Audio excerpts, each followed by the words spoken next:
앞부분 1절에서부터 3절까지의 내용은 이스라엘 백성들이 하나님이 그렇게 선지자들을 보내시고 양심을 깨우치시는데도 불구하고 하나님의 말씀을 안 들으려고 스위치를 꺼놓은 상태, 그래서 바벨론의 포로로 끌려갈 수밖에 없는 현실을 하나님은 통탄해하며 내가 너희들을 che주에게 팔아버린 적이 없고 이혼 증명서를 써준 적이 없는데 너희들의 죄 때문에, 너희들의 허물 때문에 스스로 그렇게 되었다. 하나님이 통탄하는 이런 장면을 우리가 보았고, 하나님의 손이 얼마나 큰지, 당신의 그 구원하시는 그 손이 얼마나 무시무시하고 굉장한지, 바다를 한번 꾸짖기만 해도 바다가 말라 비틀어질 정도고, 하수 큰 강이 꾸짖으면 말라서 다 광야가 될 정도로, 그래서 거기에 살던 모든 물고기들이 썩어서 악취가 풍길 정도의 강력한 손을 내가 가졌다고 한다면, 너희들이 지금 이런 형편에서 썩어가고 있고 말라 비틀어지는 광야 같은 삶에 처해 있다 할지라도 내가 구원을 시작한다면 이 자리에서도 바다를 만들어낼 수 있고 다시 강을 흘려보낼 수 있게 하시고, 썩어서 진동하는 악취가 곧 향기로 바뀌게 할 수 있지 않겠느냐, 이렇게 하나님이 강력하게 말씀을 하시고 난 후 오늘 본문이 시작을 하고 있는데, 학자의 혀를 하나님께서 그에게 주어서 곤핍한 사람들에게 도와줄 수 있는 말을 주시겠다는 거예요. 뿐만 아니라 아침마다 그의 귀에 하나님의 말씀을 잘 들을 수 있는 학자의 귀와, 그리고 하나님의 성실하심으로 말씀을 주셔서 결코 그 말씀을 거역하지 않고 뒤로 물러가지 않는 이런 글을 보내주시겠다, 오늘 본문이 말씀하고 있는 겁니다. 이제 좀 쉽게 돌아오겠습니다. 하나님께서는 도저히 의사소통이 되지 않는 우리 인간들을 위해서 그 아들을 친히 사람으로 보내셨습니다. 그 얘기를 지금 여기에다, 그 그리스도가 오시기 700년 전에 그 내용을 여기다 지금 심어놓고 있는데, 요한복음 1장에서 이렇게 시작을 하지요. 태초에 말씀이 계시니라. 그리고 그 말씀이 하나님과 함께 계셨으니 곧 그 말씀은 하나님이시라. 그 말씀이 우리 가운데 오셨다. 여러분, 왜 말씀, 로고스라고 하는 이런 형식으로 그리스도가 이 땅에 오신 것을 이야기할까요? 구약성경에서 이스라엘 백성들이 하나님의 말씀을 선지자를 통해서도 또 많은 이적과 또 기사를 통해서도 나타내셨습니다. 그리고 성령님께서 각자 사람들에게 감동을 주사 하나님의 말씀을 알려주시는데도 불구하고 더 이상 선지자의 말씀도 양심의 소리도 안 되니까 직접 사람으로 사람이 되셔서 우리에게 찾아오신 거예요. 그래서 하나님의 말씀이 무엇인지, 하나님이 우리를 구원하시는 길이 무엇인지, 우리 인간이 지금 어떤 상태에 빠져 있고 그 말라 비틀어져서 광야와 같이 사막과 같이 죽어가고 있는 그 상태에서 살려고 아무리 치장하고 애써도 죄에 썩어서 악취가 진동하는 그것밖에 되지 않는 우리 인생들을 위해서 사람이 떡으로만 사는 것이 아니라 하나님의 말씀으로 사는 것을 보여주시고자 당신의 아들을 이 땅에 인간의 몸을 입고 인간으로 보내셔서 우리 곁에 찾아오게 해주신 것입니다. 오늘 하나님의 아들은 두 가지 특징을 가지고 있을 것이다 말씀을 하고 있는데, 첫 번째, 말씀을 잘 알아듣게 말할 수 있는 학자의 입을 주시겠다 말하고 있어요. 그리고 하나님의 말씀을 잘 들을 수 있는 학자의 귀를 주겠다, 이렇게 약속하고 있어요. 저는 이 말씀을 제가 최초로 읽고 알게 되었을 때, 하나님 저한테 바로 이걸 주세요, 저한테 이걸 주시면 참 좋겠어요. 이 학자의 입을 주시고 학자의 귀를 내게 주십시오. 그래서 매일같이 하나님의 신비한 말씀을 들려주세요. 제가 통로가 되고 싶습니다. 제가 이렇게 기도했던 적이 있었고, 또 여러분들 가운데도 우리 자녀들이 이렇게 학자의 귀를 갖고 학자의 입을 가질 수 있게 해주세요, 기도하신 적들이 있을 것 같습니다. 지금 이 말씀은 바로 그리스도 우리 주님께서 이런 분이시다라는 것을 말씀하고 있는 거예요. 그런데 예수님은 이렇게 잘 알아듣고 잘 말씀할 수 있는 학자의 귀와 입을 가지셨는데, 이게 저절로 된 것이 아니라는 사실을 우리가 알 수 있습니다. 귀가 있어도, 입이 있어도 듣지 않으면 쓸모가 없고요. 아무리 학자라도 들어야 돼요. 아무리 학자라도 말을 해야 됩니다. 제가 여러분에게 제 비밀 하나를 이야기할게요. 이제 그것은 이 새벽에 관계된 건데, 새벽 시간에 제가 이제 새벽 기도회를 인도하기 위해서 집에서 이렇게 나오면, 차에서 딱 타고 나오면 잠시 이제 기도를 하고, 그 뒤에 여기까지 올 때까지 우리 김동래 권사님을 만날 때까지 혓바닥 운동을 해야 됩니다. 이게 밤새도록 혀가 멈춰져 있다 보니까 이 혀가 어눌해요. 그래서 막 혓바닥을 막 움직여주고, 또 목이 푹 잠겨 있거든요. 그래서 그 목을 틀어주려고 메미모마 하고 뭐 혼자 막 궁시렁대고 찬송도 몇 곡 이제 부르고 막 그러고 와야 돼요. 그러면 이제 이게 조금 움직여져요. 그리고 머리도 빨리 깨워야 돼요. 그래서 제가 가장 적당하게 머리가 조금 돌아갈 수 있는 시간대가 몇 시인가 보면 3시 반 정도에 깨워서 5시 반에 설교하는 게 머리가 제일 잘 돌아가더라고요. 근데 이렇게 막 시간이 막 다급하게 한 4시 한 20분 정도에 일어나잖아요. 그러면 머리가 덜 돌아가요. 아무리 학자라 할지라도 혓바닥이 그냥 돌아가는 게 아니에요. 그리고 아무리 학자라도 안 배우고 안 듣고 할 수 있는 건 아무도 없어요. 어떻게 목사님은 입만 여시면 말씀이 줄줄줄줄 누에 그 있잖아요, 그 엉덩이에서 그 실이 나오는 것처럼 말씀이 줄줄 나오냐, 이렇게 말씀하시는 분이 예전에 계셨어요. 그런데 그게 나오는 게 아니에요. 들어가는 게 있어야 돼요. 제가 여러분한테 내어놓는 만큼 들어가는 게 있어야만 이게 가능한 거예요. 그래서 목사도 성경을 끊임없이 양식을 위해서 읽어야 되고, 경건서적들을 계속해서 읽어야 되고, 좋은 목사님, 좋은 그 신학자들의 강의를 계속해서 듣고, 이렇게 해야 들어가는 게 있어야 나오는 게 있거든요.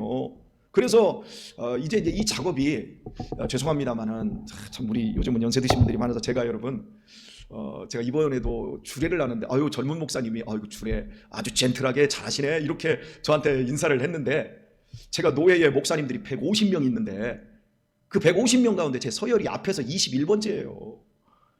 저보다 연세가 많으신 분들도 많이 있어요, 물론. 그런데 제가 지금 목사가 된 지가 거의 20년째예요 이제. 그러니까 제가 젊은 목사가 아닌데 사람들이 젊은 목사님 이렇게 해서 아직도 내가 젊은 목사인가 이런 생각을 하게 돼요. 여하튼 제가 느끼기에는 제 머리가 빠가가 돼가고 있어요. 제 이 혓바닥이 잘 안 돌아가요, 예전보다. 그리고 목소리 톤이 자꾸 가늘어지고 갈라지고 거칠어져요. 이런 것들을 느끼며 예전에 오래전에 설교들을 제가 인터넷에 검색해서 들을 때 그때는 목소리가 이렇게 공명이 좋았구나 이런 걸 제가 느껴요. 여하튼 간에 지금 저도 좀 집어넣어야 나올 게 있는데 집어넣는 이 과정이 힘들다라는 거예요. 근데 우리가 이제 착각하는 게 뭐냐면, 예수님은 하나님의 아들이시고 하나님이셨으니까 이 땅에 오셨을 때 그냥 학자의 입과 학자의 귀를 가졌으니까 아무것도 안 해도 줄줄줄줄 그냥 그냥 누의 그 엉덩이에서 막 계속해서 뭔가 나오는 것처럼, 말씀이 그냥 저절로 줄줄줄줄 나오는 것처럼, 그분은 경건의 노력도 하지 않고 성경도 안 읽고 아무것도 하지 않아도 되었다. 여러분 이렇게 생각하시면 안 돼요. 그분은 새벽 기도도 안 했어. 그분은 신학도 안 했어. 그분은 뭐 공부할 것도 없었어. 그분은 하나님의 아들이야. 그런데 그렇게 생각하면 안 돼요. 오늘 본문에서도 뭐라고 얘기해주고 있는지 여러분 보세요. 주 여호와께서 학자의 혀를 내게 주사 나로 곤핍한 자를 말로 어떻게 도와줄 줄을 알게 하시고 아침마다 깨우치시되 말합니다. 아침마다 날마다 반성하게 하시고 날마다 자기를 돌아보게 하셔서 하나님의 말씀을 계속해서 공급해 주시는 거예요. 가장 좋은 말씀이 무엇인가 깨우쳐 주시는 거예요. 그 깨우침을 받으려고 예수님은 새벽 미명의 한적한 시간에 사람들과 분리되어서 기도하러 가시고요. 그리고 막 사람들이 자기를 둘러쌀 때 그 사람들을 떠나서 막 산으로 올라가시고 이러면서 하나님의 음성을 듣기 위해서, 하나님의 말씀으로 당신을 채우기 위한 그 엄청난 노력들을 하셨다는 거예요. 왜요? 그분은 하나님의 아들이시지만 인간의 몸을 입고 우리처럼 피곤을 느끼시고 우리처럼 배고픔을 느끼시고 우리처럼 슬픔을 다 당하시며 우리처럼 머리가 자꾸 약해지고 그 모든 고통을 예수님은 다 당신의 몸으로 다 느끼시는 연약함으로 사역하셨다는 거예요. 그리고 뒤에 해주시고 있는 말씀은 5절입니다. 주 여호와께서 나의 귀를 열으셨으므로 내가 거역지도 아니하며 뒤로 물러가지도 아니하며 이게 다른 표현으로 이렇게 생각하면 돼요. 예수님은 철저하게 순종하셨어요.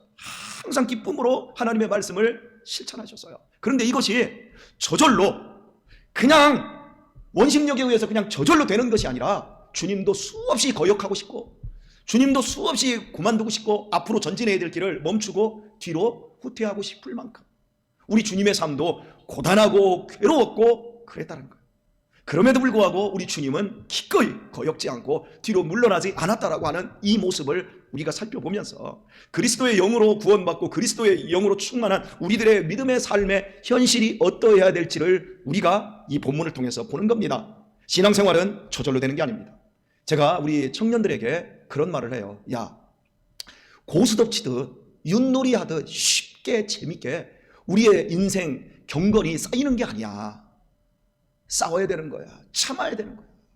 인생은 고단한 것이고 그 안에서 신앙을 세워나가는 그 삶은 정말 어려운 거야. 제가 그런 이야기를 해요. 절대 고스톱 치듯 쉽게 신앙이 이만큼 성장하고 그리고 하나님을 아는 통찰력이 갑자기 생기는 게 아니라는 거죠. 오랜 시간 성실함으로 자기 자신이 하나님의 말씀을 거역하려고 할 때마다 자기 자신을 쳐서 복종시키고 뒤로 후퇴하려고 할 때마다 안 돼. 우리 주님이 나를 앞에서 기다리고 계셔. 그러면서 자기 자신을 돌아보며 앞으로 밀고 가는 거지요.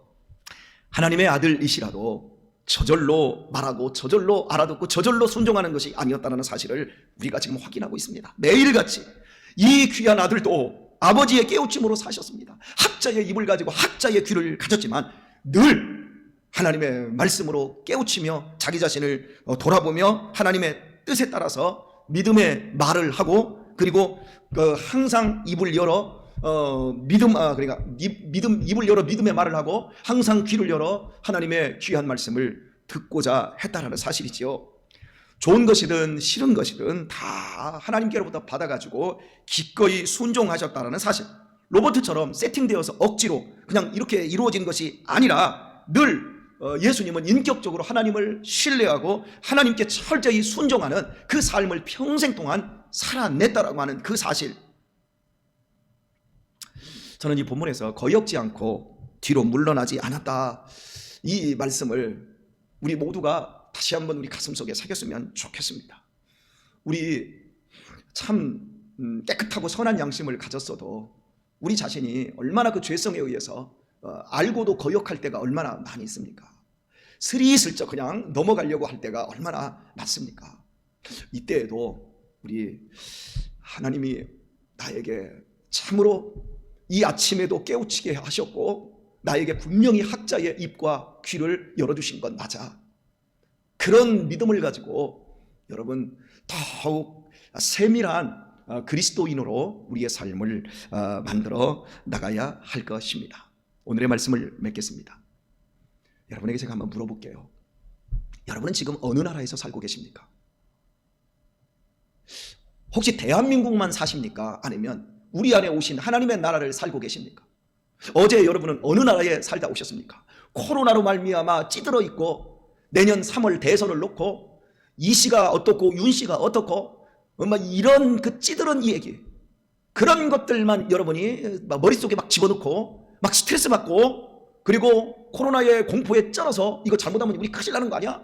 우리가 여러분이 그런 생각하면서 어떻게 막 이렇게 술을 이러면서 혹시 살다 오셨습니까? 아니면 그 안에서도 아침마다 깨우쳐 주시는 하나님의 음성을 듣고 하나님 내가 어떻게 하면 하나님의 뜻에 따라 순종하며 살 수 있을까요? 학자의 귀가 내게 있습니까? 하나님 내가 어떻게 하면 저 연약하고 힘든 사람들에게 저 고통받는 사람들에게 주의 복음을 전하며 이 입을 학자의 입처럼 내가 사용하고 있습니까? 여러분이 어떤 나라를 어제 살다가 주무셨고 오늘 또 어떤 나라를 사시기를 원하십니까? 세상 사람들에게는 세상 나라인 대한민국밖에 없어요. 그러나 우리들에게는 예수 그리스도를 통해서 오신 하나님의 나라가 있습니다. 여러분 속에 하나님의 나라가 있습니다. 여러분이 인정하고 거역지 않고 여러분이 주저하지 않을 때 하나님의 나라는 여러분을 통해서 확장되어집니다. 우리 어떻게 살아야 될까요? 나는요 세상적으로 돈도 없고 영향력도 없어요. 나 같은 것이 뭐요? 그렇게 살면 대한민국 사람으로 세상 나라 사람으로 한 나라만 사는 거지요. 그리고 나는 죽으면 나 천국 갈 거예요. 그러면 그 사람에게는 죽어야만이 천국이 열리는 비리비리한 인생밖에 되지 않습니다. 그러나 오늘 우리는 동시에 대한민국의 국민과 하나님 나라의 선민으로 우리가 이 땅을 살아가는 겁니다. 대한민국의 법을 지키십시오. 도덕과 윤리와 법의 질서에 따라서 최선을 다하며 공공적인 영역에서 아름다운 삶을, 법에 저촉되지 않는 삶을 살아내십시오. 그러나 그걸로 다 되었다고 하지 마시고, 야, 내가 어떻게 살아야 될까? 내가 이 하루를 어떤 마음으로 살아야 될까? 내 입은 어떻게 사용되어야 될까? 내 귀는 어디에 맞춰야 될까? 여러분이 그걸 고민하셔야 합니다. 항상 이 속에서 내 자신을 반성하는 것. 내가 왜 이렇게 우울하지? 내가 왜 이렇게 기쁘지? 내가 이 일을 왜 해야 되지? 이걸 여러분이 끊임없이 근본적인 이유를 물어야 합니다. 내면에 감추어진 목적을 항상 생각해야 됩니다. 내가 왜 성공해야지? 내가 왜 저 좋은 대학에 가야지? 내가 왜 저 회사에 가야지? 항상 여러분이 고민하고 그 목적, 그 근본적인 이유들, 이걸 물어야 됩니다. 그래서 나를 이끌어가는 것이 무엇이지? 자꾸 이렇게 반성하다 보면 나를 이끌어가는 것이 무엇인지 눈치를 채게 되어집니다. 대한민국이라는 포장지 속에서 사탄의 나라가 나를 이끌어가는지, 어둠의 영이 나를 이끌어가는지, 아니면 내가 자꾸 반성하면서 내 자신을 돌아볼 때, 하나님께서 나를 이끌어가고 계시는구나. 모든 상황에서 그 뜻대로 부으심을 입은 자들에게는 하나님이 합력할 선을 이루어 가시는 그 가운데 내가 하나님의 나라 가운데 있구나, 하나님의 통치 가운데 있구나, 이것을 우리가 확인하고 느끼게 되어지는 거죠. 자꾸 찾으십시오. 다 같이 우리 구호 한번 하고 저 따라서 한번 하고 오늘은 설교를 마치도록 하십시다. 하나님 아버지, 제게 학자의 입을 주옵소서. 하나님 아버지, 제게 학자의 귀를 열어주소서. 마지막입니다. 이 아침에도 내게 말씀 주셔서 감사합니다. 오늘 또 승리하는 하루 살아가시기를 우리 주 예수님의 이름으로 축원합니다.